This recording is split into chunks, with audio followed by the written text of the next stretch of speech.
Losing control is an interesting phrase that you use. If the pace of accumulation of the local government debt is not controlled, certainly in the near future, Beijing will lose control of the local government finances deterioration. But I think at this point, Beijing still has time to contain the problem. And when you look at the scale of the problem or scale of the local government debt, it is not a big problem. It's about 33% of GDP. It's quite manageable. But when you look at the rate of accumulation of the local government debt in the past 2.5 years, now that's not sustainable. Because from 2010 to the middle of last year, local government debt went up by 67%. And the bulk of that increase came within the last year, basically. So that is not sustainable. Going forward, what we need to see is for structural reforms, including reforming the fiscal system to allow the local governments to get more revenues. Do they have time to do that? I mean, what is the cost of containment going to be? What's it going to cost the government? What's it going to cost their the reputation? What's going to cost the market? I mean, so this is one of the deadest equity markets in the world. The cost is not so quantifiable. I would say that the key cost would be the pace of reform. That reforms, structural reforms, cannot go too fast. Take property market that we talked about earlier. I mean, this property market is still going crazy.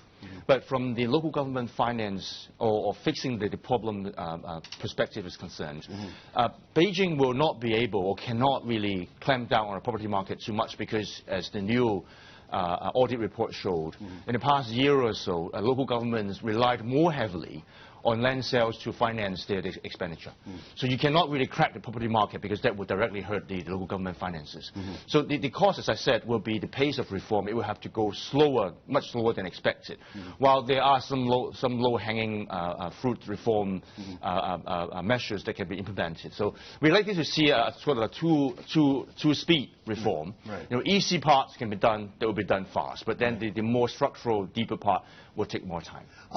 Like many people, Chi, I've had a certain component in the interest of spreading exposure, not having all the eggs in one basket in Chinese-focused ETFs for some time in my pension portfolio. It has easily been the most disappointing element of my golden nest egg. I mean, the Japanese market was the outperformer last year, and a point of pleasure. Many are now starting to say that they are willing to place bets on China because the valuation argument has been there for a long time. But you can really see some change this time with Xi Jinping. I mean, every time he goes out for a meal and lets people take pictures of it, it's always like a Xi combo at a hot bun restaurant or something like that. Well, that's a signal that the government is trying to send out in terms of their willingness and resolve to push through structural changes, which could be quite different from the past administration. Would you be a buyer of China, though, this year? I mean, you could do a lot worse than in years past, right? The downside risk would be very... Well, let me put it this way. There's going to be a lot of volatility this year and even going into next year. But when we get through the transitional stage, which is basically China moving from a controlled model to a more market-oriented model, I think the path, the trend will be much clearer that structural reforms will go through, and the Chinese outlook is more positive than a lot of people have thought. But during this transitional stage, could be a year, could be 2 years, there's going to be a lot of volatility. But the underlying trend, I still think, is positive.